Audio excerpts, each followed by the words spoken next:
neçə vaxtdır ki Minecraft Errol 444 oynamırıq.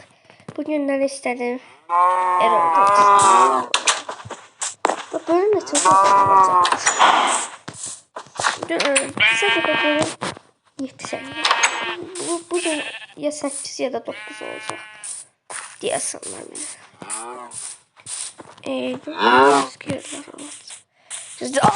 Ay. Bismillahirrahmanirrahim. Jumpscare gelme. Ay bu jumpscare gelme.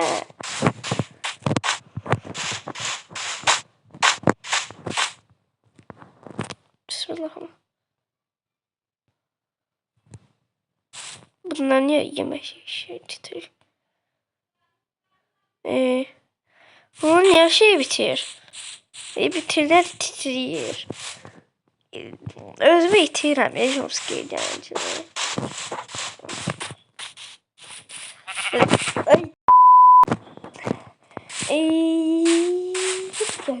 Jumpscare'ler istemem.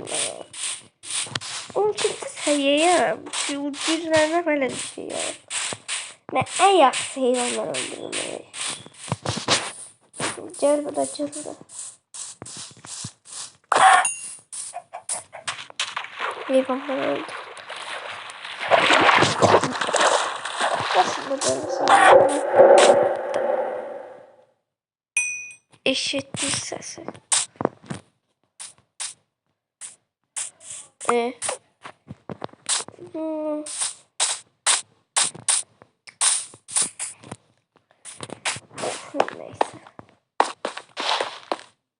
Bir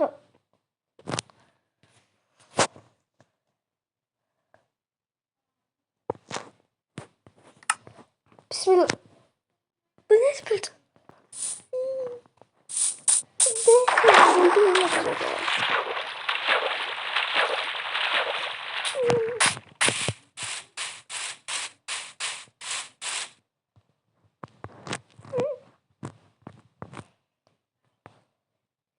Evim vardı da. Bismillahirrahmanirrahim. Evim var. Evim buradan çok kişi görsen de bu koyun bir yakınlar sürekli kalsın. Ben öyle geldim. Allah'ım. Ben niye hayvan öldüm bu? Şurada.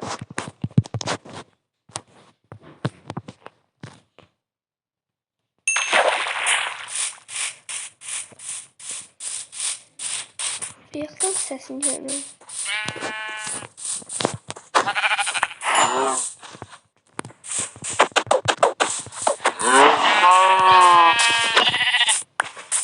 Bakın canım koyunlarımız lazım. Bir dakika. Sanki biri de arttı. Sonra ben 2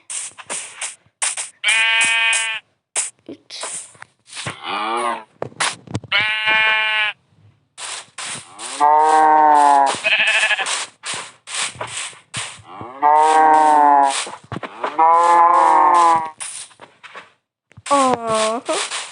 en oldu şeyler.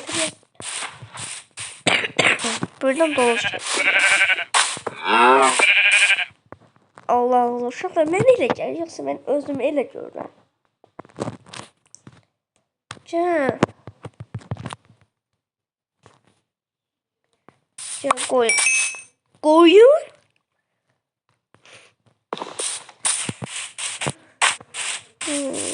Şeydi. Burada. Görürsən ha.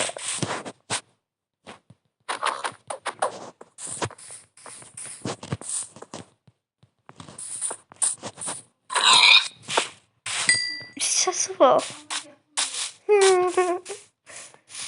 Sesi var. Allah'ım canım getdikcə Minecraft daha da qorxulur. 13-cü səviyyəyəm artıq. Life is short, world is wide. I want to make some memories. Əgər korku azalmasa, demək ki, yəni şanslı moddur. Bu əslində bir növ oyunu da var. Bir baxın ki, jumpscare ilə qorxusuz keçmir.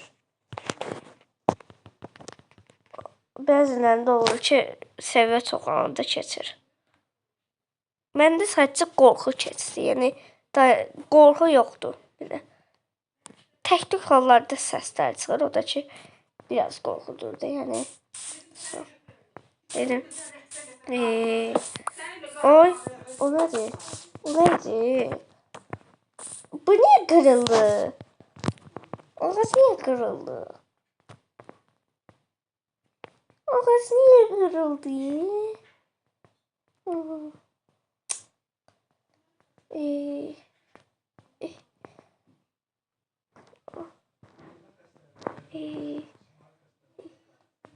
Aha aha. Dam. Dam. Dam. Neyse korku gelmiyor. Ay ne oldu bismillah ya, ekrana yazı geldi. Şurada korkam neyse ben çok şey eləyeməyəcəm. Yani çok şey eləyeməyəcəm. Çəkəcəm. Bu 8-ci bölüm olacaq yəqin. Bunu yayınlayacağım. Bugün axşam ya da gün ortalarda yükləyərəm 9-cu bölümü də. Bay bay uşaqlar.